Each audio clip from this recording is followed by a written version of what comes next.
நம்ம பார்க்க போகிற கரண்ட் அஃபேர்ஸ் கவர்னர். நம்ம தமிழ்நாட்டோட கவர்னராக யார் இப்போ இருக்காருன்னா ஆர்.என். ரவி இருக்கார். அவரை பார்த்தீங்கன்னா மேற்கு வங்காளத்தோட கவர்னராக போஸ்ட் பண்ணியிருக்காங்க. எதனாலனா அங்கே இருந்த கவர்னரான சி.வி. ஆனந்த் போஸ் வந்து ரிசைன் பண்ண காரணத்தினால நம்ம கவர்னரான ஆர்.என். ரவியை அங்கே போஸ்ட் பண்ணியிருக்காங்க. இப்போ தமிழ்நாட்டோட கவர்னர் யாருன்னு பார்த்தீங்கன்னா கேரளாவோட கவர்னராக இருக்க ராஜேந்திர விஸ்வநாத் அர்லேக்கர். அவருக்கு பார்த்தீங்கன்னா கூடுதல் பொறுப்பாக தமிழ்நாட்டையும் கொடுத்துருக்காரு. அவருக்கு பார்த்தீங்கன்னா கவர்னரோட ரெஸ்பான்சிபிலிட்டிஸ் தமிழ்நாடு கவர்னரோட ரெஸ்பான்சிபிலிட்டி டேக் ஓவர் பண்ணுவார். புது கவர்னர் அப்பாயின்மெண்ட் பண்ணுற வரைக்கும் சொல்லியிருக்காங்க சென்ட்ரல் கவர்மெண்ட்.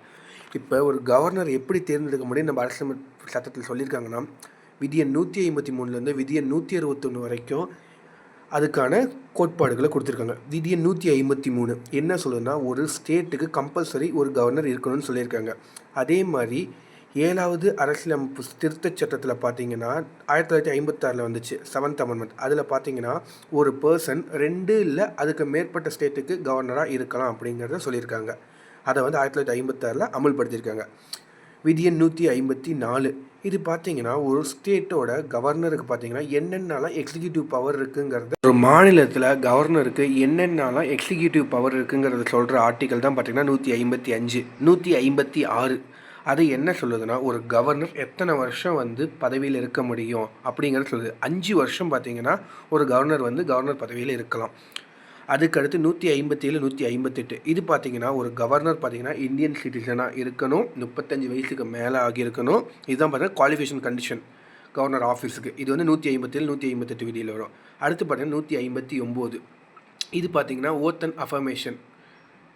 அடுத்து பார்த்தீங்கன்னா 161 இது பார்த்தீங்கன்னா ரொம்ப முக்கியமான ஆர்டிகல் 161. எதனாலனா ஒரு கவர்னர் ஒருத்தருக்கு வந்து மன்னிப்பு தரது, பொது மன்னிப்பு தரது, ஒரு தண்டனை நிறுத்தி வைக்கிறது, இதெல்லாம் பார்த்தீங்கன்னா இந்த விதியின் கீழே தான் வரும். 161 விதியின் கீழே தான் வரும். அடுத்து பார்த்தா 163 இது பார்த்தீங்கன்னா நம்மளோட லெஜிஸ்லேட்டிவ் அசம்பிளியில் இருக்க கவுன்சில் ஆஃப் மினிஸ்டர்ஸ் பார்த்தீங்கன்னா கவர்னருக்கு ஹெல்ப் பண்ணுவாங்க. இதெல்லாம் பண்ணலாம் அப்படின்னு அவருக்கு வந்து அறிவுரை சொல்லுவாங்க. அதுதான் பார்த்தீங்கன்னா 163 சொல்லியிருக்காங்க. அடுத்து 164 இது என்னென்னா ஒரு ஸ்டேட்டோட சிஎம்ஐயோ மினிஸ்டர்ஸையோ எல்லாத்தையும் யார் அப்பாயின்மெண்ட் பண்ணுவாங்கன்னா கவர்னர் தான் அப்பாயின்மெண்ட் பண்ணுவாங்க. அடுத்து பார்த்தீங்கன்னா 165 ஒரு ஸ்டேட்டோட அட்வொகேட் ஜெனரல் யார் அப்பாயின்மெண்ட் பண்ணுவாங்கன்னு பார்த்தீங்கன்னா கவர்னர் தான் அதுவும் அப்பாயின்மெண்ட் பண்ணுவார். 174 விதி பார்த்தீங்கன்னா அதாவது நம்ம கவர்னருக்கு என்ன பவர் இருக்குன்னா அந்த ஸ்டேட்டோட லெஜிஸ்லேட்டிவ் அசம்பிளியில் கூட்டவோ கிளைக்கவோ இல்லை நிறுத்தி வைக்கவோ அவருக்கு முழு அதிகாரம் கொடுத்துருக்கு. விதி எண் 200 பார்த்தீங்கன்னா அவர் வந்து லெஜிஸ்லேட்டிவ் அசம்பிளி பாஸ் பண்ணுற பில்லுக்கு அவர் தான் அசன்ட் கொடுக்கணும். அவர் அதை வித்ஹோல்டும் பண்ணலாம், இல்லை பிரசிடெண்ட்டோட அப்ரூவலுக்கு அவர் வந்து ரீஸ்டோரும் பண்ணி வைக்கலாம். இதெல்லாம் தான் முக்கியமான ஆர்டிகல்ஸ் கவர்னருக்கு. அப்புறம் பார்த்தீங்கன்னா நம்ம தமிழ்நாட்டோட இப்போ பொறுப்பு கவர்னராக தான் இருக்கார் கேரளாவோட கவர்னர் ராஜேந்திர விஸ்வநாத் அர்லேக்கர். பார்த்தீங்கன்னா தமிழ்நாட்டோட பொறுப்பு கவர்னர் தான், அதாவது தமிழ்நாடு கவர்னரோட பொறுப்புகள் மட்டும்தான் அவர் பார்த்துக்குவார். இப்போ தமிழ்நாட்டுக்கு கவர்னர் கிடையாது. அதே மாதிரி பார்த்தீங்கன்னா 7th கான்ஸ்டியூஷன் அமெண்ட்மெண்ட்டில் பார்த்தீங்கன்னா 1956 கொண்டு வந்தாங்க.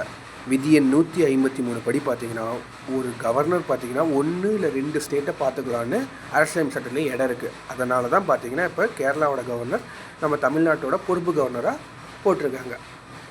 நன்றி.